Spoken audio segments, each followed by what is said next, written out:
ಸೃಷ್ಟಿಕರ್ತನಾದ ದೇವರ ಹೆಸರಿಗೆ ಘನ ಉಂಟಾಗಲಿ. ಈ ಒಂದು ಹೊಸ ಸಂಚಿಕೆಯ ಮೂಲಕ ದೇವರ ಸಂದೇಶಗಳನ್ನು ಆಲಿಸಲು ಬಂದಿರತಕ್ಕಂಥ ತಮ್ಮೆಲ್ಲರಿಗೂ ಯೇಸು ಕ್ರಿಸ್ತನ ನಾಮದಲ್ಲಿ ಸ್ವಾಗತವನ್ನು ಬಯಸುವನಾಗಿದ್ದೇನೆ. ಈ ಒಂದು ಹೋಪ್ ಚಾನಲ್ನ ಮೂಲಕ ಒಂದು ಹೊಸ ಸರಣಿಯನ್ನು ನಿಮ್ಮ ಬಳಿಗೆ ನಾವು ತರುವವರಾಗಿದ್ದೇವೆ. ದೇವರು ಈ ಒಂದು ನೂತನ ಸರಣಿಯ ಮೂಲಕ ಅನೇಕ ಸತ್ಯಾಂಶಗಳನ್ನು ಕಲಿಯುವುದಕ್ಕೆ ನಮಗೆ ಅವಕಾಶ ಮಾಡಿಕೊಡಲಿ ಎಂಬುದೇ ನನ್ನ ಪ್ರಾರ್ಥನೆಯಾಗಿದೆ. ಈ ಒಂದು ಸರಣಿಯಲ್ಲಿ ಬಹಳ ವಿಶೇಷವಾದಂಥ ಒಂದು ಸಂಚಿಕೆಯನ್ನು ನಾವು ಕಲಿಯುವವರಾಗಿದ್ದೇವೆ. ಈ ಸಂದೇಶದ ಸರಣಿಯ ಶೀರ್ಷಿಕೆ ಬ್ಯಾಕ್ ಟು ಈಡನ್, ಮರಳಿ ಏದೇನಿಗೆ. ಮರಳಿ ಏದೇನಿಗೆ ಎಂಬತಕ್ಕಂಥ ವಿಶೇಷ ಸಂದೇಶದೊಟ್ಟಿಗೆ ಈ ದಿವಸ ನಾವು ಸತ್ಯವೇದವನ್ನು ಧ್ಯಾನಿಸುವರಾಗಿದ್ದೇವೆ. ಈ ಧ್ಯಾನಕ್ಕೆ ನಾವು ತೆರಳುವುದಕ್ಕಿಂತ ಮುಂಚಿತವಾಗಿ ತಲೆಬಾಗಿಸಿ ಚಿಕ್ಕದಾಗಿ ಪ್ರಾರ್ಥನೆ ಮಾಡೋಣ. ಪ್ರೀತಿ ಸ್ವರೂಪನಾದ ಪರಲೋಕದ ತಂದೆಯೇ, ಸೃಷ್ಟಿಕರ್ತನೆ, ನಿನಗೆ ವಂದನೆಗಳು ಸ್ವಾಮಿ. ಈ ಒಂದು ನೂತನ ಸರಣಿಯ ಮೂಲಕ ದೇವರ ಸಂದೇಶವನ್ನು ನಾವು ಆಲಿಸುವಾಗ ಕರ್ತ ಆ ಏದೇನಿನ ಆದಿಯ ಆಶೀರ್ವಾದಗಳನ್ನು ನಾವು ಕಲಿಯುವಂತೆ ಕೃಪೆ ಮಾಡು ಸ್ವಾಮಿ. ನಮ್ಮನ್ನು ಮರಳಿ ಏದೇನಿನ ಆ ಪಾಪ ರಹಿತ ಸ್ಥಿತಿಗೆ ತೆಗೆದುಕೊಂಡು ಹೋಗುವಂಥ ಆ ಹೊಣೆಯನ್ನು ನಿನ್ನ ಕಡೆಗೆ ನಾವು ಒಪ್ಪಿಸಿಕೊಡುತ್ತೇವೆ. ನೀನೇ ನಿನ್ನ ಆತ್ಮನ ಮೂಲಕವಾಗಿ ನಮ್ಮನ್ನು ನಡೆಸೆಂಬುದಾಗಿ ಕ್ರಿಸ್ತನ ಹೆಸರಿನಲ್ಲಿ ಬೇಡ್ಕೊಳ್ತೇನೆ ತಂದೆ, ಆಮೇಲೆ. ಈ ಒಂದು ಸೃಷ್ಟಿಯ ಬಗ್ಗೆ ನಾವು ಸತ್ಯವೇದದಲ್ಲಿ ಬಹಳಷ್ಟು ವಿಶೇಷ ಸತ್ಯಗಳನ್ನು ನಾವು ಸತ್ಯವೇದದ ಕಲಿಯುವವರಾಗಿದ್ದೇವೆ. ಸೃಷ್ಟಿಯ ಬಗ್ಗೆ ಇವತ್ತು ಲೋಕದಲ್ಲಿ, ವಿಜ್ಞಾನದಲ್ಲಿ ಸಾಕಷ್ಟು ರೀತಿಯ ವಿವಾದಾತ್ಮಕ ವಿಚಾರಗಳನ್ನು ಅಥವಾ ಹೇಳಿಕೆಗಳನ್ನು, ಸಿದ್ಧಾಂತಗಳನ್ನು ಹೊಂದಿರುವಂಥದ್ದು ನೋಡ್ತೇವೆ. ಅನೇಕ ಸಾರಿ ಈ ಸೃಷ್ಟಿಯ ಬಗ್ಗೆ ವಿಜ್ಞಾನಿಗಳು ಒಂದು ವಿಕಾಸವಾದವನ್ನು ಮಂಡಿಸುವಂಥವರಾಗಿದ್ದಾರೆ. ಮಂಗನಿಂದ ಮಾನವ, ಯಾವುದೋ ಒಂದು ಅಮೀಬ ಎನ್ನುವಂಥ ಪ್ರಾಣಿಯಿಂದ ಆ ಸಮಸ್ತವು ಉಂಟಾಯಿತು ಎನ್ನುವಂಥ ನಿರ್ಧಾರಕ್ಕೆ ಇವತ್ತು ವಿಜ್ಞಾನಿಗಳು ಅಥವಾ ಲೋಕ ಬರುವಂಥದ್ದಾಗಿದೆ. ಆದರೆ ನಿಜವಾಗಿಯೂ ಈ ಸತ್ಯವೇದ ಸರಣಿಯಲ್ಲಿ ನಾವು ಕಲಿಯುವಂಥ ಸಮಯದಲ್ಲಿ ಯಾವ ರೀತಿಯಾಗಿ ಸೃಷ್ಟಿ ಆಯಿತು, ನಿಜವಾದ ಸೃಷ್ಟಿಗೆ ಕಾರಣನು ಯಾರು, ಆ ಸೃಷ್ಟಿಕರ್ತನ ಆ ವಿಶೇಷತೆಗಳೇನು, ಹಾಗೂ ಆ ಏದೇನಿನಲ್ಲಿ ದೇವರು ಕೊಟ್ಟಂಥ ಆಶೀರ್ವಾದಗಳೇನು, ಯಾವ ರೀತಿಯಲ್ಲಿ ಮನುಷ್ಯನನ್ನು ದೇವರು ಆ ಏದೇನಿನಲ್ಲಿ ಆಶೀರ್ವದಿಸಿದರು ಅನ್ನುವಂಥ ಹಲವಾರು ವಿಚಾರಗಳನ್ನು ಈ ಸರಣಿಯಲ್ಲಿ ನಾವು ಕಲಿಯುವಂಥವರಾಗಿದೆ ಪ್ರಿಯರೇ. ಅದರಲ್ಲೂ ವಿಶೇಷವಾಗಿ ಈ ದಿವಸದ ಒಂದು ಸಂಚಿಕೆಯಲ್ಲಿ ಕತ್ತಲೆಯಿಂದ ಬೆಳಕಿನೆಡೆಗೆ, ಫ್ರಮ್ ಡಾರ್ಕ್ನೆಸ್ ಟು ಲೈಟ್, ದೇವರು ಶೂನ್ಯದಿಂದ ಸಮಸ್ತವನ್ನು ಉಂಟು ಮಾಡಿದರು. ಆತನು ಈ ಲೋಕದಲ್ಲಿ ಸೃಷ್ಟಿಯನ್ನು ಮಾಡೋದಕ್ಕಿಂತ ಮುಂಚಿತವಾಗಿ ಎಂತಹ ಒಂದು ಪರಿಸ್ಥಿತಿ ಲೋಕದ ಮೇಲೆ ಕವಿದಿತ್ತು. ನಾವು ವಾಕ್ಯವನ್ನು ಓದುವ ಹಾಗೆ ಸತ್ಯವೇದದಿಂದ ಆದಿಕಾಂಡ 1ನೇ ಅಧ್ಯಾಯ 1ನೇ ವಚನವನ್ನು ನಾವು ಧ್ಯಾನಿಸುವಂಥವರಾಗೋಣ. ಆದಿಯಲ್ಲಿ ದೇವರು ಆಕಾಶವನ್ನು ಭೂಮಿಯನ್ನು ಉಂಟು ಮಾಡಿದನು. ಭೂಮಿಯು ಕ್ರಮವಿಲ್ಲದೆಯೂ ಬರಿದಾಗಿಯೂ ಇತ್ತು. ಆದಿಸಾಗರದ ಮೇಲೆ ಕತ್ತಲಿತ್ತು. ಕ್ರಮವಿಲ್ಲದ ಭೂಮಿ, ಬರಿದಾದ ಭೂಮಿ, ಅದು ಕತ್ತಲಿನಿಂದ ಕೂಡಿತು ಎಂಬುದಾಗಿ ವಾಕ್ಯ ಹೇಳುತ್ತದೆ. ದೇವರು ಈ ಲೋಕವನ್ನು ಸೃಷ್ಟಿ ಮಾಡೋದಕ್ಕಿಂತ ಮುಂಚಿತವಾಗಿ ಬಹಳಷ್ಟು ಕತ್ತಲೆಯಿಂದ ಈ ಭೂಮಿ ಕೂಡಿತ್ತು, ಕ್ರಮವಿಲ್ಲದೆ ಇತ್ತು, ಬರಿದಾಗಿತ್ತು. ಇಂಥ ಒಂದು ಆ ಭೂಮಿಯನ್ನು ದೇವರು ಒಂದು ಬೆಳಕನ್ನಾಗಿ ಮಾರ್ಪಡಿಸುವಂಥ ಸಮಯದಲ್ಲಿ, ಸಂಪೂರ್ಣ ಸೃಷ್ಟಿಯನ್ನು ಈ ಭೂಮಿಯಲ್ಲಿ ಉಂಟು ಮಾಡುವಂಥ ಸಮಯದಲ್ಲಿ ತ್ರೇಕ ದೇವರು ಈ ಒಂದು ಸೃಷ್ಟಿಯಲ್ಲಿ ಕಾರ್ಯವನ್ನು ನಿರ್ವಹಿಸಿದರು ಎಂಬುದಾಗಿ ವಾಕ್ಯದಲ್ಲಿ ನೋಡ್ತೇವೆ. ಯಾಕಂದರೆ ಯೋಹಾನನ ಸುವಾರ್ತೆ 1ನೇ ಅಧ್ಯಾಯ 1ನೇ ವಚನ ಈ ರೀತಿಯಾಗಿ ಹೇಳುವಂಥದ್ದಾಗಿದೆ. ಆದಿಯಲ್ಲಿ ವಾಕ್ಯವಿತ್ತು, ಆ ವಾಕ್ಯವು ದೇವರ ಬಳಿಯಲ್ಲಿತ್ತು, ಆ ವಾಕ್ಯವು ದೇವರಾಗಿತ್ತು, ಆ ವಾಕ್ಯವೆಂಬವನು ಆದಿಯಲ್ಲಿ ದೇವರ ಬಳಿಯಲ್ಲಿದ್ದನು, ಆತನ ಮೂಲಕವಾಗಿ ಸಮಸ್ತವು ಉಂಟಾಯಿತು. ಆತನಿಲ್ಲದೆ ಉಂಟಾಗಿರುವ ವಸ್ತುಗಳಲ್ಲಿ ಒಂದೂ ಇಲ್ಲ ಎಂಬುದಾಗಿ ವಾಕ್ಯ ನಮಗೆ ತಿಳಿಸುವಂಥದ್ದಾಗಿದೆ. ಸೊ ದೇವರು ಸಮಸ್ತವನ್ನು ಆದಿಯಲ್ಲಿ ಯೇಸು ಕ್ರಿಸ್ತನ ಮೂಲಕವಾಗಿ ಸೃಷ್ಟಿಸಿದನು ಎಂಬುದು ವಾಕ್ಯ ಹೇಳ್ತದೆ. ಈ ಮೊದಲನೇ ವಾಕ್ಯವನ್ನು ನಾವು ಓದುವಂಥ ಸಮಯದಲ್ಲಿ ಸಾಕಷ್ಟು ಬಾರಿ ಕೆಲವರ ಕ್ರೈಸ್ತಿಯ ಜೀವನ ನನ್ನ ನೆನಪಿಗೆ ಬರುವಂಥದ್ದಾಗಿದೆ. ವಾಕ್ಯ ಹೇಳ್ತದೆ, ಭೂಮಿಯು ಕ್ರಮವಿಲ್ಲದೆಯೂ ಬರಿದಾಗಿಯೂ ಇತ್ತು, ಆದಿಸಾಗರದ ಮೇಲೆ ಕತ್ತಲಿತ್ತು. ಇವತ್ತು ಕ್ರೈಸ್ತರ ಜೀವಿತ ಸಹ ಎಷ್ಟೋ ಸಾರಿ ಕ್ರಮವಿಲ್ಲದೆ ಬರಿದಾಗಿ ಕತ್ತಲಿನಿಂದ ಕೂಡಿರ್ತಕ್ಕಂಥದ್ದು ನೋಡ್ತೇವೆ. ಹಲವಾರು ಜನರು ಲೌಕಿಕವಾಗಿ ಇವತ್ತು ಚೆನ್ನಾಗಿರ್ಬೋದು, ಲೌಕಿಕವಾಗಿ ಎಲ್ಲ ರೀತಿಯ ಒಂದು ಅನುಕೂಲಗಳು ಅವರ ಜೀವಿತದಲ್ಲಿರ್ಬೋದು, ಆದರೆ ಆಧ್ಯಾತ್ಮಿಕವಾಗಿ ಬರಿದಾದ ಜೀವಿತವನ್ನು ಅವರು ಜೀವಿಸ್ತಾ ಇದ್ದಾರೆ. ಆಧ್ಯಾತ್ಮಿಕವಾಗಿ ಕತ್ತಲೆಯಿಂದ ತುಂಬಿರುವಂಥದ್ದು ನೋಡ್ತೇವೆ. ಆಧ್ಯಾತ್ಮಿಕವಾಗಿ ಆ ಕ್ರಮವಿಲ್ಲದ ಜೀವಿತ ಅವರದ್ದಾಗಿದೆ ಪ್ರಿಯರೇ. ಆದರೆ ಇವತ್ತು ದೇವರು ಸೃಷ್ಟಿಕರ್ತನು, ಸರ್ವಶಕ್ತನು ಈ ಬರಿದಾದ ಭೂಮಿಯಲ್ಲಿ, ಕತ್ತಲೆ ತುಂಬಿದಂಥ ಭೂಮಿಯಲ್ಲಿ ಬೆಳಕನ್ನು ಸೃಷ್ಟಿ ಮಾಡಿದ ಆತನು, ಸಮಸ್ತವನ್ನು ಉಂಟು ಮಾಡಿದ ಆತನು, ಶೂನ್ಯದಿಂದ ಸಮಸ್ತವನ್ನು ಆತನು ಉಂಟು ಮಾಡಿದಂಥ ದೇವರು ಇವತ್ತು ಕತ್ತಲೆಯುಳ್ಳಂಥ ಜೀವಿತದಲ್ಲಿ, ಬರಿದಾದಂಥ ಜೀವಿತದಲ್ಲಿ, ಕ್ರಮವಿಲ್ಲದೆ ಇರುವಂಥ ಜೀವಿತದಲ್ಲಿ ಬೆಳಕನ್ನು ತರುವುದು ಆತನಿಗೆ ಅಸಾಧ್ಯವಾದ ಕೆಲಸವೇನಲ್ಲ ಪ್ರಿಯರೇ. ಇವತ್ತು ನಾವುಗಳು ಅನೇಕ ಬಾರಿ ಒಂದು ಕತ್ತಲೆಯ ಜೀವಿತದಲ್ಲಿ ನಾವು ಜೀವಿಸ್ತಾ ಇದ್ದೇವೆ. ಕತ್ತಲೆ ಎಂಬುದಾಗಿ ಹೇಳುವಾಗ ಅದು ಪಾಪಕ್ಕೆ ಹೋಲಿಕೆಯನ್ನು ಮಾಡುವಂಥದ್ದಾಗಿದೆ. ಪಾಪದ ಜೀವಿತ, ಸೈತಾನನ ದಾಸತ್ವದಲ್ಲಿ ನಾವಿರುವಂಥದ್ದು ನೋಡ್ತೇವೆ. ದೇವರು ಈ ಲೋಕವನ್ನು ಸೃಷ್ಟಿ ಮಾಡುವಂಥ ಸಮಯದಲ್ಲಿ ಸಂಪೂರ್ಣ ಕತ್ತಲಿನಿಂದ ಕೂಡಿತು, ಕ್ರಮವಿಲ್ಲದ ಒಂದು ಭೂಮಿ ಇದಾಗಿತ್ತು. ಆದರೆ ದೇವರು ಬೆಳಕಾಗಲಿ ಎಂಬುದಾಗಿ ಹೇಳುವಂಥ ಸಮಯದಲ್ಲಿ ಅಲ್ಲಿ ಬೆಳಕಾಯಿತು ಎಂಬುದಾಗಿ ನಾವು ನೋಡ್ತೇವೆ. ಇವತ್ತು ಕ್ರೈಸ್ತಿಯ ಜೀವಿತದಲ್ಲಿಯೂ ಸಹ ದೇವರು ಒಂದು ಬೆಳಕನ್ನು ತರಲಿಕ್ಕೆ ಆತನು ಶಕ್ತನಾಗಿದ್ದಾನೆ. ಈ ಕತ್ತಲೆಯ ಜೀವಿತದಲ್ಲಿ ಆತನು ಬೆಳಕನ್ನು ತರುವುದರಲ್ಲಿ ನಿಜವಾಗಿಯೂ ಯಶಸ್ಸಿನ ಕಾರ್ಯವನ್ನು ಮಾಡ್ತಾನೆ ಎಂಬುದಾಗಿ ನಾವು ಸತ್ಯವೇದನ ಧ್ಯಾನಿಸರಾಗಿದೆ. ನಮ್ಮ ಸತ್ಯವೇದವನ್ನು ಯೋಹಾನನ ಸುವಾರ್ತೆ 1ನೇ ಅಧ್ಯಾಯ 9ನೇ ವಚನಕ್ಕೆ ನಾವು ತಿರುಗಿಸುವಾಗ, ನಿಜವಾದ ಬೆಳಕು ಲೋಕಕ್ಕೆ ಬರುವುದಾಗಿತ್ತು, ಆ ಬೆಳಕೆ ಪ್ರತಿ ಮನುಷ್ಯನಿಗೆ ಬೆಳಕನ್ನು ಕೊಡುವಂಥದ್ದು. ಇವತ್ತು ನಿಮ್ಮ ಒಂದು ಜೀವಿತ ಎಷ್ಟೇ ಕತ್ತಲಿನಲ್ಲಿರಲಿ, ಬರಿದಾಗಿರಲಿ, ಪಾಪದಿಂದ ಕೂಡಿರಲಿ, ದೇವರಿಗೆ ಆ ಮೆಚ್ಚುಗೆಯಾಗದಂಥ ಜೀವಿತ ನಿಮ್ಮದಾಗಿರಲಿ, ಆದರೆ ಇವತ್ತು ದೇವರು ಒಂದು ಭರವಸೆಯನ್ನು ಕೊಡ್ತಾ ಇದ್ದಾನೆ. ಆ ಭರವಸೆ ಏನಂದರೆ, ಯೋಹಾನನ ಸುವಾರ್ತೆ 9ನೇ ಅಧ್ಯಾಯ 5ನೇ ವಚನ ಹೇಳ್ತದೆ, ನಾನು ಲೋಕಕ್ಕೆ ಬೆಳಕಾಗಿದ್ದೇನೆ. ಇವತ್ತು ಯೇಸು ಕ್ರಿಸ್ತನು ಈ ಲೋಕಕ್ಕೆ ಬೆಳಕಾಗಿದ್ದಾನೆ. ಪ್ರತಿಯೊಬ್ಬರಿಗೂ ಸಹ ಆತನು ಬೆಳಕನ್ನು ಕೊಡಲಿಕ್ಕೆ ಶಕ್ತನಾಗಿದ್ದಾನೆ. ಆದರೆ ಆ ಒಂದು ಬೆಳಕನ್ನು ನಾವು ಅಂಗೀಕರಿಸಲಿಕ್ಕೆ ನಾವು ಸಿದ್ಧರಾಗಿರಬೇಕು. ಈ ಬರಿದಾದ ಲೋಕದಲ್ಲಿ, ಕತ್ತಲೆ ತುಂಬಿದ ಲೋಕದಲ್ಲಿ ಆತನು ಬೆಳಕಾಗಲಿ ಎಂಬುದಾಗಿ ಹೇಳುವಾಗ ಬೆಳಕಾಯಿತು. ಎಲ್ಲವೂ ಸಹ ಒಳ್ಳೆಯದಾಗಿ ದೇವರ ದೃಷ್ಟಿಗೆ ಕಾಣಲ್ಪಡ್ತು. ಇವತ್ತು ನಮ್ಮ ಕತ್ತಲೆಯ ಜೀವಿತ, ನಮ್ಮ ಪಾಪದ ಜೀವಿತ, ನಮ್ಮ ದ್ವೇಷದ ಜೀವಿತ, ಹಳೆಯ ಜೀವಿತಗಳು, ಪೂರ್ವ ಸ್ವಭಾವವನ್ನು ದೇವರು ತೆಗೆದು ನಮ್ಮ ಕತ್ತಲೆಯ ಜೀವಿತಕ್ಕೆ ಬೆಳಕನ್ನು ಕೊಡಲಿಕ್ಕೆ ದೇವರು ಶಕ್ತನಾಗಿದ್ದಾನೆ. ಸತ್ಯವೇದದಲ್ಲಿ ನಾವು ಒಂದು ಉದಾಹರಣೆ ನೋಡುವಂಥ ಸಮಯದಲ್ಲಿ ಮಾರ್ಕನ ಸುವಾರ್ತೆ 10ನೇ ಅಧ್ಯಾಯ 46ರಿಂದ ಕೆಲವು ವಚನಗಳು ನೋಡುವಾಗ, ಈ ವಚನಗಳಲ್ಲಿ ಒಬ್ಬ ವ್ಯಕ್ತಿಯನ್ನು ನೋಡ್ತೇವೆ, ಬಾರ್ತಿಮಾಯ ಎಂಬುದಾಗಿ. ಆತನು ಕುರುಡ ಭಿಕ್ಷಗಾರನು ಎಂಬುದ ವಾಕ್ಯ ಹೇಳ್ತದೆ. ಈ ಕುರುಡ ಭಿಕ್ಷಗಾರನ ಅಂತ ಬಾರ್ತಿಮಾಯನು ರಸ್ತೆಯ ಬದಿಯಲ್ಲಿ ಕೂತು ಭಿಕ್ಷೆ ಬೇಡುವಂಥ ಕೆಲಸವನ್ನು ಆತ ಮಾಡ್ತಾ ಇದ್ದ. ಕುರುಡನಾಗಿದ್ದ, ಆತನಿಗೆ ಕಣ್ಣಿಲ್ಲ. ಆತನ ಜೀವನದಲ್ಲಿ ಎಂದೂ ಸಹ ಆತನ ಬೆಳಕನ್ನು ನೋಡಿದಂಥ ವ್ಯಕ್ತಿ ಅಲ್ಲ. ಆತನು ಯಾವ ರೀತಿಯಾಗಿ ಈ ಬೆಳಕಿರ್ತದೆ, ಯಾವ ರೀತಿಯಾಗಿ ಪರಿಸರ ಇದೆ, ದೇವರ ಸೃಷ್ಟಿ ಯಾವ ರೀತಿಯಲ್ಲಿದೆ ಅಂತಕ್ಕಂಥದ್ದನ್ನು ಯಾವತ್ತೂ ಸಹ ಆತ ನೋಡಿರಲಿಲ್ಲ. ಹುಟ್ಟು ಕುರುಡನಾಗಿದ್ದಂಥ ವ್ಯಕ್ತಿ.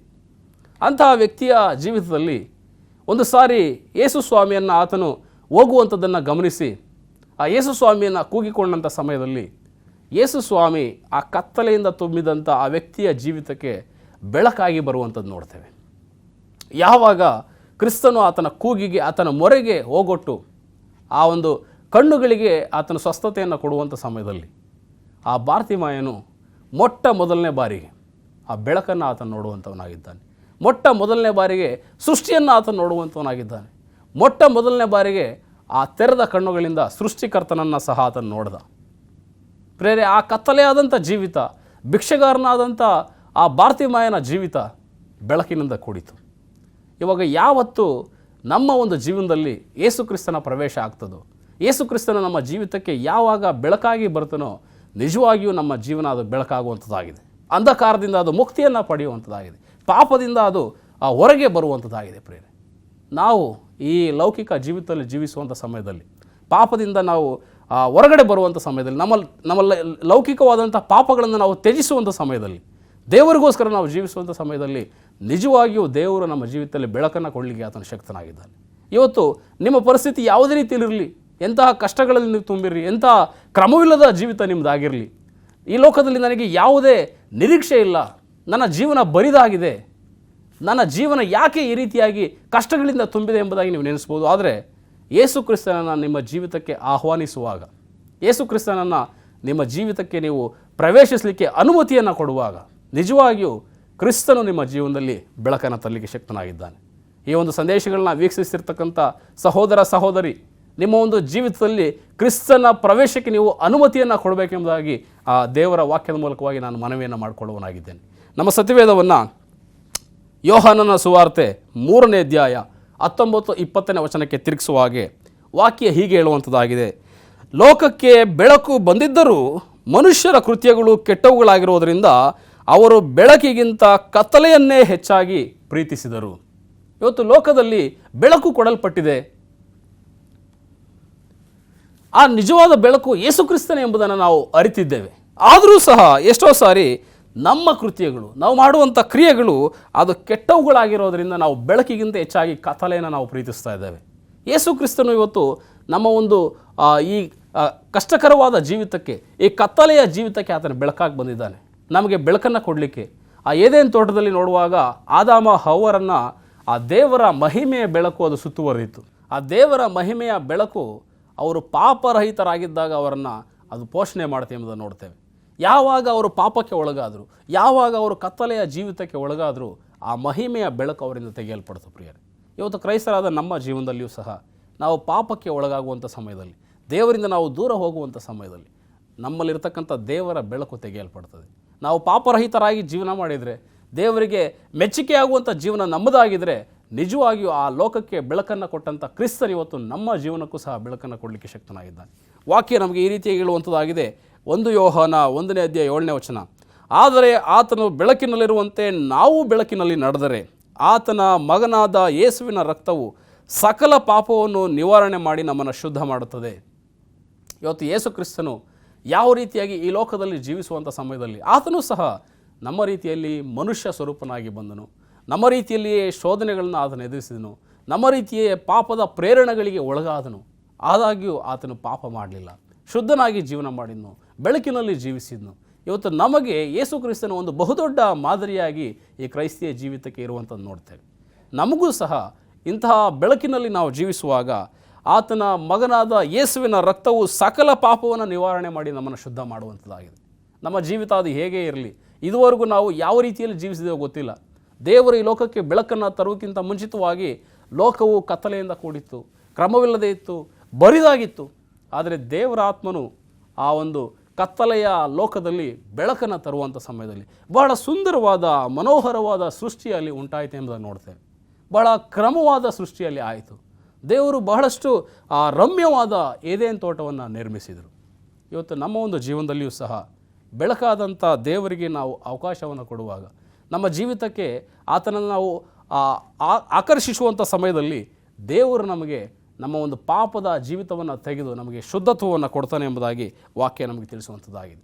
ಕೊಲೊಸ್ಸೆಯವರಿಗೆ ಬರೆದ ಪತ್ರಿಕೆ 1ನೇ ಅಧ್ಯಾಯ 12ನೇ ವಚನ ಈ ರೀತಿಯಾಗಿ ಹೇಳ್ತದೆ, ಬೆಳಕಿನ ರಾಜ್ಯದೊಳಗೆ ದೇವಜನರ ಬಾಧ್ಯತೆಯಲ್ಲಿ ಪಾಲುಗಾರರ ಆಗುವುದಕ್ಕೆ ನಿಮ್ಮನ್ನು ಯೋಗ್ಯರನ್ನಾಗಿ ಮಾಡಿದ ತಂದೆಗೆ ಕೃತಜ್ಞತೆ. ಇವತ್ತು ದೇವರು ಬೆಳಕಿನ ರಾಜ್ಯದೊಳಗೆ ನಮ್ಮನ್ನು ಪಾಲುಗಾರರನ್ನಾಗಿ ಮಾಡುವುದಕ್ಕೋಸ್ಕರ ಕ್ರಿಸ್ತನಲ್ಲಿ ನಮ್ಮನ್ನು ಆರಿಸಿಕೊಂಡಿದ್ದಾನೆ. ಇವತ್ತು ಆ ಒಂದು ಬೆಳಕಿನ ರಾಜ್ಯಕ್ಕೆ, ನಿತ್ಯತ್ವದ ರಾಜ್ಯಕ್ಕೆ, ನಿತ್ಯತ್ವದ ಏದೇನಿಗೆ ನಾವು ತೆರಳುವಂಥವರಾಗಿದ್ದೇವೆ. ಅಂತಹ ಒಂದು ಏದೇನಿನ ಒಂದು ಅವಕಾಶವನ್ನು ನಾವು ಪಡೆಯಬೇಕಾದ್ರೆ, ಮರಳಿ ಆ ಒಂದು ಪಾಪರಹಿತ ಏದೇನಿಗೆ ನಾವು ಪ್ರವೇಶವನ್ನು ಪಡೆಯಬೇಕಂತ ಸಮಯದಲ್ಲಿ ನಮ್ಮಲ್ಲಿರ್ತಕ್ಕಂಥ ಎಲ್ಲ ಕತ್ತಲೆಯನ್ನು, ಅಂಧಕಾರವನ್ನು ನಾವು ತೆಗೆದುಹಾಕಬೇಕೆಂಬ ವಾಕ್ಯ ತಿಳಿಸುವಂಥದ್ದಾಗಿದೆ. ಸಂಸ್ಕೃತದಲ್ಲಿ ಒಂದು ಶ್ಲೋಕ ಈ ರೀತಿಯಾಗಿ ಹೇಳುವಂಥದ್ದಾಗಿದೆ, ಅಸತೋಮ ಸದ್ಗಮಯ, ತಮಸೋಮ ಜ್ಯೋತಿರ್ಗಮಯ, ಮೃತ್ಯೋರ್ಮ ಅಮೃತಂಗಮಯ ಅಂತ. ಅಂದರೆ ಅಸತ್ಯದಿಂದ ಸತ್ಯದ ಕಡೆಗೆ, ಕತ್ತಲೆಯಿಂದ ಬೆಳಕಿನ ಕಡೆಗೆ, ಹಾಗೂ ಸಾವಿನಿಂದ ಬದುಕಿನ ಕಡೆಗೆ ಅಥವಾ ಮರಣದಿಂದ ಬದುಕಿನ ಕಡೆಗೆ ಎಂಬುದಾಗಿ. ಇವತ್ತು ಕ್ರೈಸ್ತಿಯ ಜೀವಿತದಲ್ಲಿ ಈ 3 ಕಾರ್ಯಗಳನ್ನು ಮಾಡಲಿಕ್ಕೆ ಶಕ್ತನಾದಂಥವನು ಯೇಸು ಕ್ರಿಸ್ತನು. ಇವತ್ತು ಅಸತ್ಯದಿಂದ ನಮ್ಮನ್ನು ಸತ್ಯಕ್ಕೆ ನಡೆಸುವ ಆತನು ಕ್ರಿಸ್ತನೇ ಆಗಿದ್ದಾನೆ. ನಾವು ಎಂಥ ಅಸತ್ಯದಲ್ಲಿ ಬಹಳಷ್ಟು ಕಷ್ಟಕರವಾದ ಪರಿಸ್ಥಿತಿಯಲ್ಲಿ ನಾವು ಇದ್ದಾಗ್ಯೂ ಸಹ ಕ್ರಿಸ್ತನೆಂಬತಕ್ಕಂಥ ಸತ್ಯಕ್ಕೆ ದೇವರು ನಮ್ಮನ್ನು ನಡೆಸ್ತಾನೆ. ಅದೇ ರೀತಿ ತಮಸೋಮ ಜ್ಯೋತಿರ್ಗಮಯ ಅಂದರೆ ಕತ್ತಲೆಯಿಂದ ಬೆಳಕಿನ ಕಡೆಗೆ. ನಮ್ಮ ಜೀವಿತ ಕತ್ತಲಾಗಿತ್ತು, ಆದಿಯಲ್ಲಿ ಲೋಕವೂ ಸಹ ಕತ್ತಲಾಗಿತ್ತು. ಅಂಥ ಕತ್ತಲನ್ನು ದೇವರು ಬೆಳಕಾಗಿ ಮಾರ್ಪಡಿಸಿದ. ಇವತ್ತು ನಮ್ಮ ಒಂದು ಜೀವಿತವನ್ನು ಸಹ ಬೆಳಕಿನಡೆಗೆ ನಡೆಸಲಿಕ್ಕೆ ದೇವರು ಶಕ್ತನಾಗಿದ್ದಾನೆ. ಅದೇ ರೀತಿ ಮೃತ್ಯುವಿನಿಂದ ಬದುಕಿನ ಕಡೆಗೆ, ಸಾವಿನಿಂದ ಅಥವಾ ಬದುಕಿನ ಕಡೆಗೆ ನಡೆಸುವಂಥವನು ಸಹ ಕ್ರಿಸ್ತನೇ ಆಗಿದ್ದಾನೆ. ನಾವು ಮಾಡಿದಂಥ ಪಾಪಕ್ಕೆ ಪರಿಣಾಮವಾಗಿ, ನಮ್ಮ ಮೂಲ ಪಿತೃಗಳಾದಂಥ ಆದಾಮ ಹವ್ವರು ಮಾಡಿದಂಥ ಆ ಒಂದು ಪಾಪದ ಪರಿಣಾಮವಾಗಿ ಇಡೀ ಮನುಕುಲಕ್ಕೆ ಮರಣಕರವಾದಂಥ ಒಂದು ಶಿಕ್ಷೆ, 2ನೇ ಮರಣ ಅಥವಾ ನರಕದ ಮರಣ ಅದು ಬಂತು ಎಂಬುದನ್ನು ನೋಡ್ತೇವೆ. ಅಂಥ ಮರಣದಿಂದ ದೇವರು ಇವತ್ತು ನಮ್ಮನ್ನು ಒಂದು ನೂತನವಾದ ಬದುಕಿಗೆ, ನಿರಂತರವಾದ ಬದುಕಿಗೆ ನಡೆಸುವನಾಗಿದ್ದಾನೆ. ಇವತ್ತು ಈ ಒಂದು ಸಂದೇಶಗಳನ್ನ ಕೇಳ್ತಾ ಇರ್ತಕ್ಕಂಥ ನಾವುಗಳು ನಮ್ಮ ಒಂದು ಜೀವಿತವನ್ನು ಮರಳಿ ನಾವು ಆ ಏದೇನಿನ ಸ್ಥಿತಿಗೆ ಕೊಂಡೊಯ್ಯಬೇಕಾಗ್ತದೆ. ಪಾಪರಹಿತ ಏದೇನು, ಆ ಒಂದು ಜೀವವೃಕ್ಷ ಇದ್ದಂಥ ಏದೇನ್, ಆ ಒಂದು ಪಾಪವನ್ನೇ ಕಾಣದಂಥ ಆ ಏದೇನಿಗೆ ನಮ್ಮ ಸಂಪೂರ್ಣ ಜೀವಿತ ಮರಳಬೇಕಾಗಿದೆ ಪ್ರೇರೆ. ಅಂಥ ಒಂದು ಏದೇನಿನ ಆಶೀರ್ವಾದ ನಮ್ಮ ಜೀವಿತದಲ್ಲಿ ನಾವು ಹೊಂದಿಕೊಳ್ಳುವಂಥ ಸಮಯದಲ್ಲಿ ಆ ದೇವರ ಒಂದು ಬೆಳಕು ನಮ್ಮಲ್ಲಿ ಪ್ರಕಾಶಿಸುವಂಥದ್ದಾಗಿದೆ. ದೇವರು ನಾನು ಲೋಕಕ್ಕೆ ಬೆಳಕಾಗಿದ್ದೇನೆ ಎಂಬುದಾಗಿ ಹೇಳುವಂಥವರಾಗಿದ್ದಾರೆ. ಆದರೆ ಕೊನೆಯಲ್ಲಿ ನೀವು ಲೋಕಕ್ಕೆ ಬೆಳಕಾಗಿದ್ದೀರಿ, ನೀವು ಲೋಕಕ್ಕೆ ಉಪ್ಪಾಗಿದ್ದೀರಿ ಎಂಬುದಾಗಿ ಯೇಸು ಸ್ವಾಮಿ ನಮ್ಮನ್ನು ಆಶ್ವಾಸವಂತ ನೋಡ್ತೇವೆ. ಇವತ್ತು ನಾವುಗಳು ಲೋಕಕ್ಕೆ ಬೆಳಕಾಗಿದ್ದೇವೆ. ಇತರರ ಮಧ್ಯದಲ್ಲಿ ನಾವು ಲೋಕದಲ್ಲಿ ಬೆಳಕುಗಳಾಗಿ ನಾವು ಜೀವಿಸಬೇಕಾಗಿದೆ. ಸತ್ಯವೇದದಲ್ಲಿ ಸಾಕಷ್ಟು ಉದಾಹರಣೆಗಳನ್ನ ನಾವು ನೋಡ್ಬೋದು ಪ್ರಿಯರೇ. ಯೋಸೇಫನ ಜೀವಿತವನ್ನು ತೆಗೆದುಕೊಳ್ಳುವ ಸಮಯದಲ್ಲಿ ಪಾಪವು ಅವನನ್ನು ಹಿಡಿಬೇಕೆಂಬುದಾಗಿ ಹೊಂಚಾಕೊಂಡಿತ್ತು. ಆ ಸೈತಾನನು ಯೋಸೇಫನನ್ನು ಪಾಪದ ಪ್ರೇರಣೆಯಲ್ಲಿ ಆತನು ನಡೆಸುವಂಥದ್ದು ನೋಡ್ತೇವೆ. ಆದರೆ ಆ ದೈವ ಭಕ್ತನಾದಂಥ ಯೋಸೇಫನು ಪಾಪವನ್ನು ಆತನು ನಿರಾಕರಿಸಿ, ನನ್ನ ದೇವರಿಗೆ ವಿರುದ್ಧವಾಗಿ ನಾನು ಹೇಗೆ ಪಾಪ ಮಾಡಲಿ, ಕತ್ತಲೆಯ ಜೀವಿತಕ್ಕೆ ನಾನು ಹೇಗೆ ಒಳಗಾಗಲಿ, ದೇವರು ನನಗೆ ಬೆಳಕನ್ನು ಕೊಟ್ಟಿದ್ದಾನೆ, ಆ ಬೆಳಕಿನಲ್ಲಿ ನಾನು ನಡೆಯುತ್ತೇನೆ ಅಂತಕ್ಕಂಥ ಒಂದೇ ಒಂದು ದೃಢ ನಿರ್ಧಾರದಿಂದ ತನ್ನಲ್ಲಿರ್ತಕ್ಕಂಥ ಪಾಪದ ಸ್ವಭಾವವನ್ನು ಆತನು ತೆಗೆದುಹಾಕಿ ದೇವರಿಗೆ ನಿಷ್ಠನಾಗಿ ನಡ್ಕೊಂಡ, ದೇವರಿಗೆ ಮೆಚ್ಚುಗೆಯಾಗಿ ನಡ್ಕೊಂಡ, ದೇವರಿಗೆ ಪ್ರೀತಿ ಪಾತ್ರ ಮಗನಾಗಿ ಆತನು ನಡ್ಕೊಂಡ ಎಂಬುದಾಗಿ ನಾವು ನೋಡ್ತೇವೆ ಪ್ರಿಯರೇ. ಆದ್ದರಿಂದ ಇವತ್ತು ಕ್ರೈಸ್ತರಂತ ನಮ್ಮ ಒಂದು ಜೀವನದಲ್ಲಿಯೂ ಸಹ ಇಂತಹ ಅನೇಕ ಉದಾಹರಣೆಗಳು, ಇಂತಹ ಅನೇಕ ಮಾದರಿಯ ಜೀವಿತಗಳನ್ನು ಸತ್ಯವೇದದಲ್ಲಿ ನಮಗೆ ಕೊಡಲ್ಪಟ್ಟಿದೆ. ಆ ಒಂದು ಮಾದರಿಯನ್ನು ಅನುಸರಿಸಿ ಪಾಪರಹಿತ ಜೀವಿತವನ್ನು ಮಾಡೋದ್ರ ಮೂಲಕ ಆ ಒಂದು ನೂತನ ಏದೇನಿಗೆ ಮತ್ತೆ ನಿತ್ಯತ್ವದ ಏದೇನಿಗೆ ನಾವು ಮರಳುವಂಥ ಸ್ಥಿತಿಗೆ ನಾವು ಬರಬೇಕೆಂಬುದಾಗಿ ಈ ಒಂದು ಸಂದೇಶಗಳು ನಮಗೆ ತಿಳಿಸುವಂಥದ್ದಾಗಿದೆ. ಆ ಕಾರಣದಿಂದ ಇವತ್ತು ನಾವು ದೃಢ ನಿರ್ಧಾರವನ್ನು ಮಾಡೋಣ. ನಾನು ಇವತ್ತು ವೈಯಕ್ತಿಕವಾಗಿ ನನ್ನ ಒಂದು ಜೀವನದಲ್ಲಿ ನನ್ನಲ್ಲಿರ್ತಕ್ಕಂಥ ಕತ್ತಲೆಯ ಸ್ವಭಾವಗಳು ಏನೇ ಇದ್ದರೂ ಅದೆಲ್ಲವನ್ನು ತೆಗೆದು ವಾಕ್ಯದಲ್ಲಿ ನಾವು ನೋಡುವಂಥವರಾಗಿದ್ದೇವೆ.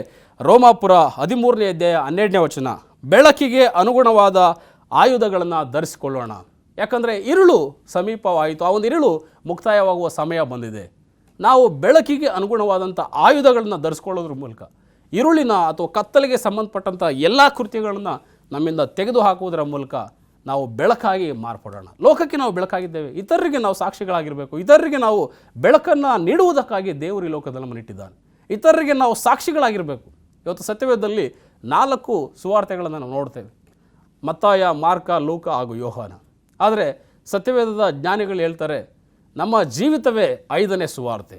ಹಲವಾರು ಜನರು ಇವತ್ತು ಈ 4 ಸುವಾರ್ತೆಗಳನ್ನ ಓದಿ ಕ್ರಿಸ್ತನ ಬಗ್ಗೆ ತಿಳ್ಕೊಳ್ಳೋದಕ್ಕಿಂತ ಹೆಚ್ಚಾಗಿ ನಮ್ಮ ಜೀವಿತವನ್ನು ನೋಡೋದ್ರ ಮೂಲಕ ಕ್ರಿಸ್ತನನ್ನು ಇವತ್ತು ತಿಳ್ಕೊಳ್ತಾರೆ ಎಂಬುದಾಗಿ ಆ ಸತ್ಯವೇದದ ಜ್ಞಾನಿಗಳು ಹೇಳ್ತಾರೆ ಪ್ರೇರೆ. ಆ ಕಾರಣದಿಂದ ಇವತ್ತು ನಾವು ಸಾಕ್ಷಿಗಳಾಗಿರಬೇಕು, ನಾವು ಬೆಳಕಾಗಿರಬೇಕು. ನಾವು ಬೆಳಕಾಗಿದ್ದಾಗ ಮಾತ್ರ ಇತರರಿಗೂ ಸಹ ನಾವು ಬೆಳಕನ್ನು ಕೊಡಲಿಕ್ಕೆ ಸಾಧ್ಯವಾಗ್ತದೆ. ಆದ್ದರಿಂದ ಆ ಏದೇನ್ ತೋಟದಲ್ಲಿ ದೇವರು ಸೃಷ್ಟಿ ಮಾಡಿದಂಥ ಬೆಳಕು ಇಡೀ ಸೃಷ್ಟಿಗೆ ಮೊಟ್ಟ ಮೊದಲನೇದಾಗಿ ಶ್ರೇಷ್ಠವಾಗಿ ದೇವರು ಆ ಒಂದು ಬೆಳಕನ್ನು ಸೃಷ್ಟಿ ಮಾಡಿ ನಮ್ಮನ್ನು ನೋಡ್ತೇವೆ. ಆ ಬೆಳಕು ಇಡೀ ಭೂಮಿಯನ್ನು ಆವರಿಸಿತು. ಕಥೆಯಲ್ಲಿ ರಹಸ್ಯವಾಗಿದ್ದಂತೆ ಎಲ್ಲವೂ ಸಹ ಗೋಚರವಾಯಿತು. ಬಹಳ ಸುಂದರವಾದ ಸೃಷ್ಟಿಗೆ ಆ ಬೆಳಕು ಕಾರಣವಾಯಿತು. ಇವತ್ತು ನಾವುಗಳು ಸಹ ಅಂತಹದೇ ಬೆಳಕನ್ನು ಕ್ರಿಸ್ತನ ಮೂಲಕ ನಮ್ಮ ಜೀವಿತದಲ್ಲಿ ಹೊಂದಿಕೊಳ್ಳುವುದರ ಮೂಲಕ ನಾವು ಸಹ ಇತರರಿಗೆ ಬೆಳಕಾಗಿ ಜೀವಿಸುವಂಥ ಕೆಲಸವನ್ನು ನಾವು ಮಾಡೋಣ ಎಂಬುದಾಗಿ ಹೇಳ್ತಾ ಇವತ್ತು ನಾನು ನಿರ್ಧಾರವನ್ನು ಮಾಡ್ತೇನೆ. ನನ್ನಲ್ಲಿರ್ತಕ್ಕಂಥ ಎಲ್ಲ ಪಾಪಗಳನ್ನು, ಕತ್ತಲೆಗೆ ಅನುಗುಣವಾದಂಥ ಎಲ್ಲ ಕಾರ್ಯಗಳನ್ನ ತ್ಯಜಿಸಿ ನಾನು ಇತರರಿಗೆ ಬೆಳಕಾಗಲಿಕ್ಕೆ ನಾನು ನಿರ್ಧಾರವನ್ನು ಮಾಡ್ತೇನೆ. ದೇವರು ಇಸ್ರಾಯೇಲ್ರನ್ನು ಸಹ ಇದೇ ಕಾರಣಕ್ಕೆ ಅಥವಾ ಇದೇ ಉದ್ದೇಶಕ್ಕೆ ದೇವರು ಕರೆದನೆ ಎಂಬುದನ್ನು ನೋಡ್ತೇವೆ. ಅದಾಮನ ಮೂಲಕವಾಗಿ, ಅಬ್ರಹಾಮನ ಸಂತತಿಯ ಮೂಲಕವಾಗಿ ಆ ಇಸ್ರಾಯೇಲ್ ಜನಾಂಗವನ್ನು ದೇವರು ಲೋಕಕ್ಕೆ ಬೆಳಕನ್ನಾಗಿ ಇರುವಂತೆ ಆತನು ಕರೆದನು. ಎಲ್ಲನ ವೈಟಮ್ನವರು ನಮಗೆ ತಿಳಿಸುವಂಥವರಾಗಿದ್ದಾರೆ. ಈ ಇಸ್ರಾಯೇಲ್ ಜನಾಂಗದವರು ಇತರ ಜನಾಂಗಕ್ಕೆ ಬೆಳಕುಗಳಾಗಿರಬೇಕು, ಇತರ ಜನಾಂಗಕ್ಕೆ ಒಂದು ರಕ್ಷಣೆ ಗೋಡೆಗಳಾಗಿ ಅವರು ಕಾರ್ಯವನ್ನು ನಿರ್ವಹಿಸಬೇಕು ಎಂಬುದಾಗಿ ದೇವರು ಉದ್ದೇಶವನ್ನು ಇಟ್ಟುಕೊಂಡು ಕರೆದನು. ನಮ್ಮ ಸತ್ಯವೇದದಲ್ಲಿ ಯೆಶಾಯನ ಗ್ರಂಥ 49ನೇ ಅಧ್ಯಾಯ 6ನೇ ವಚನ ನೋಡುವಾಗ, ನನ್ನ ರಕ್ಷಣೆಯು ಲೋಕದ ಕಟ್ಟಕಡೆಯವರೆಗೂ ವ್ಯಾಪಿಸುವಂತೆ ನಿನ್ನನ್ನು ಅನ್ಯ ಜನಾಂಗಗಳಿಗೂ ಬೆಳಕನ್ನಾಗಿ ದಯಪಾಲಿಸುವೆನು. ಇವತ್ತು ದೇವರು ಈ ಇಸ್ರಾಯೇಲ್ ಜನಾಂಗವನ್ನು ಅನ್ಯ ಜನಾಂಗಕ್ಕೆ, ಲೋಕದ ಕಟ್ಟಕಡೆಯವರೆಗೆ ದೇವರ ಬೆಳಕನ್ನು ವ್ಯಾಪಿಸುವಂಥ ಒಂದು ಬೆಳಕುಗಳನ್ನಾಗಿ ಅವರನ್ನು ಕರೆದಿದ್ದಾನೆ. ಆದರೆ ಇಸ್ರೇಲ್ ಜನಾಂಗದ ಒಂದು ಇತಿಹಾಸವನ್ನು ನೋಡುವಾಗ ಸಾಕಷ್ಟು ಬಾರಿ ಈ ಜನಾಂಗವು ದೇವರಿಗೆ ವಿರುದ್ಧವಾಗಿ ದಂಗೆಯನ್ನು ಹೇಳುವಂಥದ್ದು, ದೇವರಿಗೆ ವಿರುದ್ಧವಾಗಿ ಹಠಮಾರಿಗಳಾಗಿ ಇವರು ಜೀವನ ಮಾಡಿದಂಥದ್ದನ್ನು ನಾವು ನೋಡ್ತೇವೆ ಪ್ರೇರೆ. ಆದರೆ ದೇವರು ಈ ಜನರನ್ನು ಬೆಳಕಳನ್ನಾಗಿ, ಅವರು ಎಲ್ಲೆಲ್ಲಿ ಯಾವ ಯಾವ ದೇಶಗಳ ಮೇಲೆ ಪ್ರಯಾಣವಾಗಿ ಬಂದರು, ಯಾವ ಯಾವ ದೇಶಗಳನ್ನು ಹಾದು ಆ ಕಾನಾನ್ ದೇಶಕ್ಕೆ ಅವರು ಬರುವಂಥ ಸಮಯದಲ್ಲಿ ಆ ಎಲ್ಲ ದೇಶಗಳಿಗೆ ಇವರು ಬೆಳಕುಗಳಾಗಿ, ದೇವರ ಸಾಕ್ಷಿಗಳಾಗಿ ಇವರು ಜೀವಿಸಬೇಕಾಗಿತ್ತು. ಆದರೆ ಇವರು ಆ ಅನ್ಯ ಜನಾಂಗಗಳ ಜೊತೆಯಲ್ಲಿ ಸೇರಿ ಇವರು ಪಾಪವನ್ನು ಮಾಡುವಂಥದ್ದು ನಾವು ನೋಡ್ತೇವೆ ಪ್ರಿಯರೇ. ಆ ಕಾರಣದಿಂದ ದೇವರು ಇವತ್ತು ಲೋಕಕ್ಕೆ ಒಂದು ಬೆಳಕನ್ನು ಉಂಟು ಮಾಡಿದ್ದಾನೆ. ಆ ಬೆಳಕು ನಮ್ಮ ಜೀವಿತಕ್ಕೂ ಸಹ ಅದು ಪ್ರಕಾಶವನ್ನು ಕೊಡುವಂಥದ್ದಾಗಿದೆ. ಆ ಬೆಳಕು ನಮ್ಮ ಜೀವಿತಕ್ಕೆ ಬರುವಾಗ ನಾವು ಇತರರಿಗೆ ಬೆಳಕುಗಳಾಗಿ, ಇತರರ ಮಧ್ಯದಲ್ಲಿ ದೇವರ ಸಾಕ್ಷಿಗಳಾಗಿ ನಾವು ಜೀವಿಸಬೇಕಾದಂಥದ್ದು ಬಹಳ ಮುಖ್ಯ ಅನ್ನುವಂಥದ್ದನ್ನು ನಾವು ಕ್ರೈಸ್ತರಾಗಿ ನೆನಪಿಟ್ಕೊಳ್ಬೇಕು. ಈ ಒಂದು ಇಸ್ರೇಲರ ಒಂದು ಜೀವನ ಭಾಳಷ್ಟು ದೇವರಿಗೆ ವಿರೋಧವಾಯಿತು. ಅವರು ದೇವರಿಗೆ ಅವಿಧೇಯರಾಗಿ ನಡ್ಕೊಂಡ್ರು, ದೇವರಿಗೆ ವಿರುದ್ಧವಾಗಿ ಗುಣಗುಟ್ಟಿದ್ರು. ದೇವರು ಅವ್ರನ್ನ 40 ವರ್ಷ ಅರಣ್ಯದಲ್ಲಿ ಬಹಳ ಅದ್ಭುತ ರೀತಿಯಲ್ಲಿ ಅವರನ್ನು ನಡೆಸ್ತಾ ಬಂದು ಅವರ ಮಧ್ಯದಲ್ಲಿ ಆ ಕೆಂಪು ಸಮುದ್ರ ಅದು ಇಬ್ಬಾಗ ಆಗುವಂಥದ್ದು ನಾವು ನೋಡ್ತೇವೆ. ಬಂಡೆಯಿಂದ ನೀರನ್ನು ಕೊಟ್ಟಂಥ ದೇವರು, ಆಕಾಶದಿಂದ ದೇವದೂತರು ಸೇವಿಸುವಂಥ ಮನ್ನವನ್ನು ಅವರಿಗೆ ಆಹಾರವಾಗಿ ಕೊಟ್ಟಂಥ ದೇವರು, ಇಷ್ಟೆಲ್ಲ ಅದ್ಭುತಗಳನ್ನು ದೇವರು ಅವರ ಮಧ್ಯದಲ್ಲಿ ಮಾಡಿದಾಗ್ಯೂ ಸಹ ಅವರು ದೇವರನ್ನು ತಿರಸ್ಕರಿಸಿದರು. ದೇವರಿಗೆ ಅವಿಧೇಯರಾಗಿ ಅವರು ನಡ್ಕೊಳ್ಳುವಂಥ ಪರಿಸ್ಥಿತಿಯನ್ನು ನಾವು ನೋಡ್ತೇವೆ. ಆದರೆ ಇವತ್ತು ನಮಗೆ ದೇವರು ಈ ಒಂದು ಕರೆಯನ್ನು ಕೊಡ್ತಾ ಇದ್ದಾನೆ. ಯಾವ ಒಂದು ಕಾರಣಕ್ಕೆ ನಾವು ದೇವರನ್ನ ಅಂಗೀಕರಿಸಬೇಕಾಗಿದೆ. ದೇವರು ಇವತ್ತು ನಮಗೆ ಬೆಳಕನ್ನು ಕೊಡ್ತಾ ಇದ್ದಾನೆ. ಭಾಳಷ್ಟು ವಾಕ್ಯದ ಬೆಳಕು ನಮಗಿದೆ, ದೇವರ ಧರ್ಮಶಾಸ್ತ್ರ ನಮ್ಮ ಕೈಲಿದೆ. ಈ ಬೆಳಕನ್ನು ನಾವು ಅಂಗೀಕರಿಸಿಕೊಳ್ಳುವಾಗ, ಈ ಬೆಳಕಿನ ರೀತಿಯಂತೆ ನಾವು ನಡೆಯುವಾಗ ಇವತ್ತು ದೇವರು ನಮ್ಮನ್ನು ಇತರ ಜನಾಂಗಗಳ ಮಧ್ಯೆ, ಅನ್ಯ ಜನಾಂಗಗಳ ಮಧ್ಯೆ ಸಾಕ್ಷಿಗಳನ್ನಾಗಿ ದೇವರು ನಮ್ಮನ್ನು ಇಡುವಂಥವನಾಗಿದ್ದಾನೆ. ಆ ಏದೇನು ತೋಟವನ್ನು ದೇವರು ಸಮಸ್ತವನ್ನು ಸೃಷ್ಟಿ ಮಾಡಿ ಅದನ್ನು ಆಶೀರ್ವದಿಸಿದ ಎಂಬುದನ್ನು ನೋಡ್ತೇವೆ. ಇವತ್ತು ನಾವುಗಳು ದೇವರಿಗೆ ವಿಧೇಯರಾಗಿ ನಡೆಯುವಾಗ ಅದೇ ಆಶೀರ್ವಾದ ನಮ್ಮ ಜೀವಿತಕ್ಕೂ ಸಹ ಪ್ರಾಪ್ತಿಯಾಗುವಂಥದ್ದಾಗಿದೆ ಅನ್ನುವಂಥದ್ದನ್ನು ಸತ್ಯವೇದ ವಾಕ್ಯ ನಮಗೆ ತಿಳಿಸುವಂಥ ಪ್ರೇರಣೆ. ಇವತ್ತು ನಾವು ಒಂದು ದೃಢ ನಿರ್ಧಾರವನ್ನು ಮಾಡಬೇಕಾಗಿದೆ. ಯಾವ ರೀತಿಯಲ್ಲಿ ನಾನು ಜೀವಿಸ್ತಾ ಇದ್ದೇನೆ? ಕ್ರಮವಿಲ್ಲದ, ಬರಿದಾದ, ಪಾಪದ ಕತ್ತಲೆಯ ಜೀವಿತ ನನ್ನದಾಗಿದ್ದರೆ ಇವತ್ತಿನಿಂದ ದೇವರೇ ನಾನು ನಿನಗೋಸ್ಕರ ಜೀವಿಸ್ತೇನೆ. ಯಾಕಂದರೆ ನೀನು ಬೆಳಕಾಗಿದ್ದಿ, ನನಗೂ ಸಹ ಬೆಳಕನ್ನು ಕೊಟ್ಟಿದ್ದಿ. ಈ ಲೋಕಕ್ಕೆ ನೀವು ಬೆಳಕೆಂಬುದಾಗಿ ಹೇಳುವ ಪ್ರಕಾರ ನಾವು ಇವತ್ತು ಈ ವಾಕ್ಯಗಳನ್ನು ಕೇಳುವ ಹಾಗೆ ಇಂದಿನಿಂದ ನಾವು ನಿರ್ಧಾರವನ್ನು ಮಾಡ್ತೇವೆ. ನಿನಗೋಸ್ಕರ ನಾವು ಜೀವಿಸ್ತೇವೆ, ನಿನ್ನ ಸಾಕ್ಷಿಗಳಾಗಿ ನಾವು ಜೀವಿಸ್ತೇವೆ ಅಂತಕ್ಕಂಥ ಒಂದು ದೃಢ ನಿರ್ಧಾರದಲ್ಲಿ ಈ ಒಂದು ಲೋಕದಲ್ಲಿ ನಾವು ಜೀವಿಸಬೇಕಾಗಿದೆ ಪ್ರಿಯರೇ. ಸತ್ಯವೇದದಲ್ಲಿ ಸಾಕಷ್ಟು ಉದಾಹರಣೆಗಳು ನಮಗೆ ಕೊಡಲ್ಪಟ್ಟಿದೆ. ಆ ಎಲ್ಲ ಉದಾಹರಣೆಗಳು, ಮಾದರಿಗಳು ನಮಗೆ ಆ ನಿತ್ಯ ಜೀವಕ್ಕೆ ನಡೆಸಲಿಕ್ಕೆ ಒಂದು ಪಾಠಗಳನ್ನಾಗಿ ದೇವರು ನಿದರ್ಶನಗಳನ್ನಾಗಿ ಇಟ್ಟಿದ್ದಾರೆ. ಆ ಒಂದು ನಿದರ್ಶನಗಳನ್ನು ನಾವು ಅಧ್ಯಯನ ಮಾಡುವಾಗ ದೇವರಿಗೋಸ್ಕರ ಜೀವಿಸಲಿಕ್ಕೆ ಈ ಸಂಪೂರ್ಣ ವಾಕ್ಯಗಳು ನಮ್ಮನ್ನು ಬಲಪಡಿಸುವಂಥದ್ದಾಗಿದೆ. ಯೋಹಾನನ ಸುವಾರ್ತೆ 8ನೇ ಅಧ್ಯಾಯ 12ನೇ ವಚನ ಹೇಳ್ತದೆ, ನಾನೇ ಲೋಕಕ್ಕೆ ಬೆಳಕು, ನನ್ನನ್ನು ಅನುಸರಿಸುವವನು ಕತ್ತಲೆಯಲ್ಲಿ ನಡೆಯದೆ ಜೀವ ಕೊಡುವ ಬೆಳಕನ್ನು ಹೊಂದಿದವನಾಗಿದ್ದಾನೆ. ಇವತ್ತು ನಾವು ದೇವರನ್ನು ಅನುಸರಿಸುವಾಗ, ಕ್ರಿಸ್ತನ ಹೆಜ್ಜೆ ಜಾಡಿನಲ್ಲಿ ನಾವು ನಡೆಯುವಾಗ ಲೋಕಕ್ಕೆ, ಇತರರಿಗೆ ನಾವು ಬೆಳಕನ್ನು ಕೊಡುವವರಾಗಿದ್ದೇವೆ. ನಮ್ಮಲ್ಲಿ ಸ್ವಲ್ಪವೂ ಕತ್ತಲೆ ಇಲ್ಲದಂತೆ ದೇವರಿಗೋಸ್ಕರ ಒಂದು ಮೀಸಲಿಟ್ಟ ಜನಾಂಗವಾಗಿ ನಾವು ಜೀವಿಸಬೇಕೆಂಬತಕ್ಕಂಥದ್ದನ್ನು ಇವತ್ತು ವಾಕ್ಯ ನಮಗೆ ತಿಳಿಸುವಂಥದ್ದಾಗಿದೆ.